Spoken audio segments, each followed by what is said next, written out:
Assalamualaikum warahmatullahi wabarakatuh. Perkenalkan, nama saya Rama. Saya mahasiswa dari Sekolah Tinggi Ilmu Kesehatan Sukabumi, Prodi Sarjana Keperawatan kelas RPL 3. Di sini saya akan menjelaskan mengenai choking atau tersedak. Choking atau tersedak adalah kondisi darurat yang terjadi ketika saluran pernapasan seseorang terhalang oleh benda asing seperti makanan, jus, atau benda kecil yang masuk ke dalam tenggorokan yang tidak seharusnya ditelan. Hal ini dapat menyebabkan kesulitan bernapas, pusing, atau bahkan kegagalan pernapasan jika tidak ditangani dengan cepat. Untuk penyebab choking itu sendiri ada 3. Yang pertama, makanan yang terlalu besar atau tidak dikunyah dengan baik bisa menyumbat saluran pernapasan kita.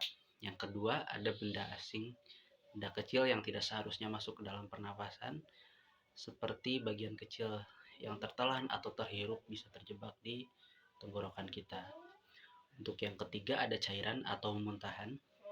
Muntahan atau cairan bisa juga masuk ke saluran pernapasan dan menyebabkan sumbatan. Nah, di sini ada macam-macam choking atau tersedak. Yang pertama itu ada choking makanan. Choking makanan itu sendiri makanan yang tidak dikunyah dengan baik, yaitu makanan yang terlalu besar, lalu juga makanan yang keras sehingga tersangkut di saluran pernapasan. Yang kedua ada choking pada anak atau child choking. Penyebabnya itu anak-anak ini terlalu keras mengunyah. Nah, makanan-makanannya terlalu padat, terlalu besar sehingga bisa menyumbat ke saluran pernapasannya. Yang ketiga ada choking pada orang dewasa. Pada orang dewasa sendiri umumnya seperti seringkali karena makanan yang terlalu besar atau misalkan jus-jus atau misalkan benda-benda seperti bakso yang tersedak di tenggorokan kita. Yang keempat ini ada choking karena benda asing atau benda yang tidak seharusnya masuk, tidak sengaja terhirup, atau seperti benda kita menghirup sesuatu tiba-tiba ada yang masuk dan tersedak. Untuk berikutnya ada choking pada orang dengan gangguan pernapasan atau dysphagia choking. Penyebabnya itu karena kondisi medis biasanya seperti gangguan syaraf atau otot sehingga kesulitan untuk menelan. Nah, yang keenam ada choking akibat cairan atau liquid choking. Nah, ini seperti air, jus, minuman lainnya yang terlalu pekat sehingga saluran napas menyebabkan tersedak.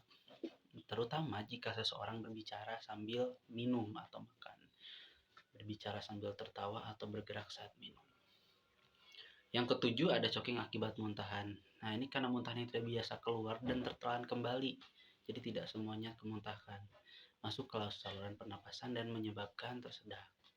Nah, untuk yang kedelapan ada choking dengan intubasi. Nah, ini biasanya pasien-pasien yang kondisi medis tertentu sehingga dia tidak sadarkan diri, lalu dilakukanlah intubasi oleh seorang dokter.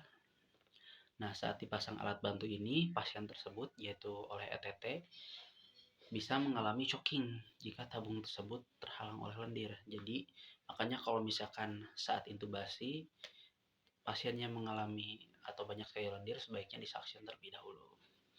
Nah, untuk yang ke-8 atau yang terakhir ada choking karena reaksi alergi.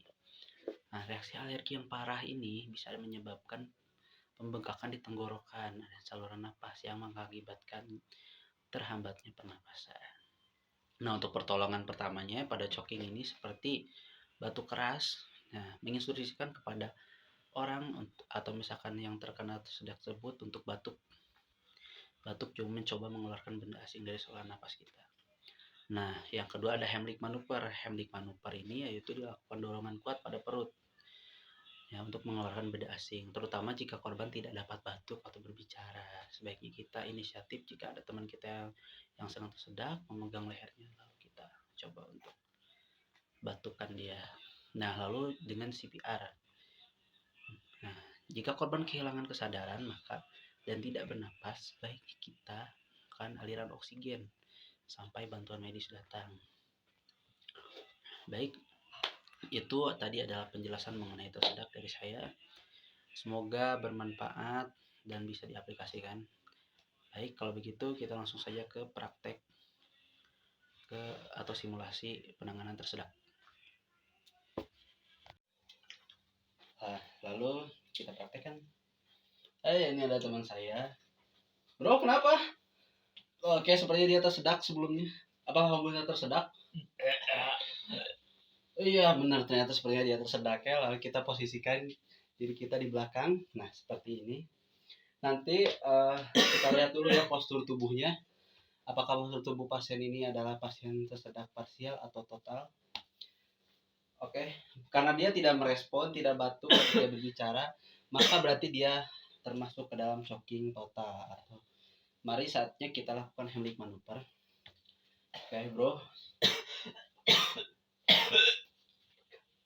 Oke, oke, lihat. Nah, kita berdiri di belakang pasien, di belakang korban. Lalu kita bahkan angkat tungkainya ya, oke seperti ini. Nah, tangannya di kepala seperti ini, yaitu kita ke dalam lakukan selama 5 kali, 1 dan ke atas. Oke. Oke. Kita lakukan terus. Hup. Oke, sampai benda asingnya keluar. Oke. Bro, gimana sudah keluar benda asingnya? Aman. Udah aman ya.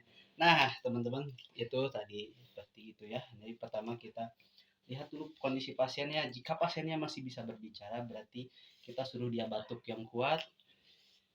Tapi karena tadi pasiennya tidak bisa dan juga batuknya juga sudah tidak bisa ya, batuk lemah, maka kita lakukan Heimlich manuver. Berdiri di belakang, lalu kita kepalan tangan ke dalam dan ke atas selama 5 kali berturut-turut. Oke, baik, terima kasih. Ini teman saya sudah terselamatkan. Terima kasih karena sudah menonton video ini. Mohon maaf apabila ada kesalahan. Wassalamualaikum warahmatullahi wabarakatuh.